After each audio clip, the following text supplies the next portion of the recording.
DFG का figure दिया हुआ है और हमें फाइंड आउट करना है loop bound, iteration bound, critical path and computational time for the same. ये क्वेश्चन लिया गया है इस बुक से। ये देखिए सब नोड हैं ABCDE, तो इसका कंप्यूटेशनल है आपको 10 यूनिट, B का कंप्यूटेशनल है 2 यूनिट, C का 4 यूनिट।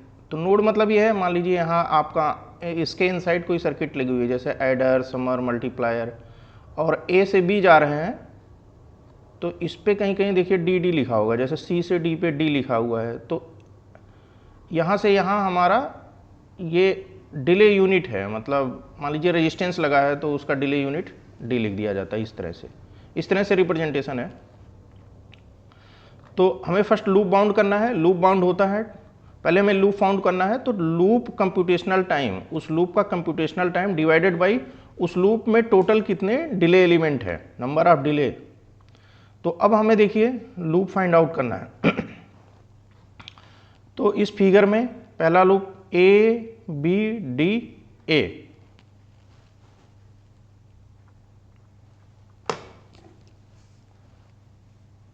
तो ABDA ये लूप हो गया।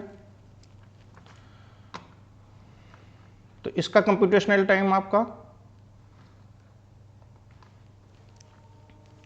देखिए इस फार्मूले के हिसाब से 10, 2 और 6, ये तो आपका 10 + 2 + 6 ये लूप का कंप्यूटेशनल टाइम है, और डिवाइडेड बाई ये यहाँ से गए इस वाले पाथ से आए और एरो की डायरेक्शन में ही चलना है तभी लूप माना जाएगा, जहाँ से चलो वहीं वापस आ जाओ। तो इस पर तो कुछ है नहीं, D यहाँ नहीं लिखा है, यहाँ नहीं लिखा, लेकिन यहाँ 3D लिखा है, तो यहाँ 3।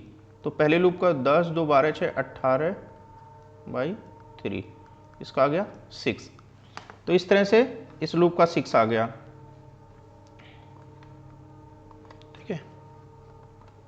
ठीक है, अगेन नेक्स्ट लूप ABCDA,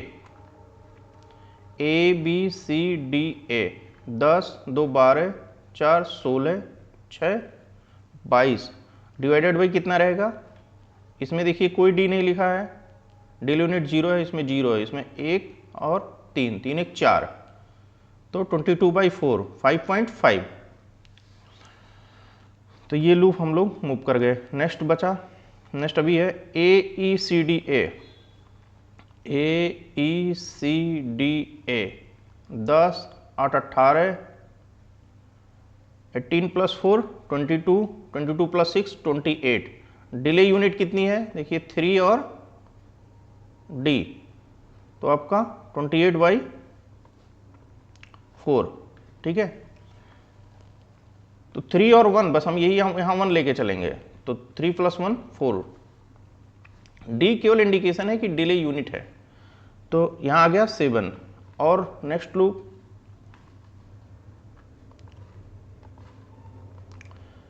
यहाँ से देखिए BCD और यहाँ से गए और इधर चले गए। ठीक है, एक लूप जहाँ से गए एरो की डायरेक्शन में ही हमें वापस आ जाना है, तो लूप माना जाएगा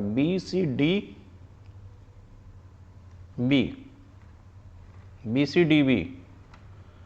तो 2 इसका कंप्यूटेशनल टाइम है इस नोड का 4, 4 और 6, तो 2 + 4 + 6 यही लिखा हुआ है, 2 + 4 + 6 डिवाइडेड बाई इस लूप में कितने डिले एलिमेंट हैं, यहाँ देखिए पहला D है और यहाँ D है, देखिए एरो की डायरेक्शन में ये वाला माना जाएगा ना, तो D और D टोटल 2D, तो 2 लिखेंगे हम, तो 12/2 6 आ गया।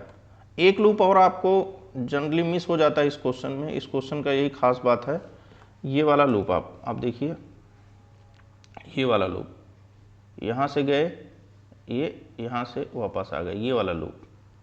तो इस लूप में अगर आप देखिए तो B और इसको कहेंगे BD और BDB। तो इस लूप में टोटल कंप्यूटेशनल यूज हो रहा है 2 + 6, 2 नोड हैं, इस नोड पे 2, इस नोड पे 6, और इसमें डिले यूनिट कितनी है, इसमें 0 है, इसमें D है, तो 1 यूनिट, तो 6 + 2 = 8। तो इस BDB लूप का आ गया कंप्यूटेशनल टाइम 8। ठीक है, तो यहाँ सारा लिखा हुआ है, तो इस हिसाब से आपने सारे का कैलकुलेट कर लिया। तो इसको लूप बाउंड में सारा आंसर क्या आ जाएगा, लूप बाउंड में सब लिखेंगे। इस लूप का 5.5 तो सारा मैंने ऐसे लिख दिया। यहाँ यूनिट लिखो या ना लिखो कोई दिक्कत नहीं है, यूनिट छोड़ भी सकते हो। फिर इटरेशन बाउंड क्या होता है, तो ये पहले पार्ट का आंसर हो गया जो इसमें पूछा गया लूप बाउंड क्या है। ओके, लूप बाउंड आपका पूछा था तो लूप बाउंड आपका आ गया, ये आपका आंसर हो गया लूप बाउंड 6, 5.5, 7, 6, 8। फिर इसी क्वेश्चन में पूछा इटरेशन बाउंड, तो इसमें से जो मैक्सिमम होगा वो आपका इटरेशन बाउंड होगा। इसमें से अगर मैक्सिमम ढूंढोगे तो मिलेगा 8, तो 8 के साथ आप लोग यूनिट वर्ड ऐड कर दो, 8 यूनिट आपका इटरेशन बाउंड हो गया। क्योंकि टाइम है ना, ये सारी चीज़ें की यूनिट टाइम है, तो हम लोग लिखते नहीं सेकेंड या नैनो सेकेंड इस फॉर्म में आएगा, तो वो चीज़ बस यूनिट लिख दी जाती है यहाँ। फिर क्रिटिकल पाथ, अगला क्वेश्चन है calculate the critical path and computational time for the same. तो फिगर देखिए आपको क्रिटिकल पाथ आपको कैसे निकालना है।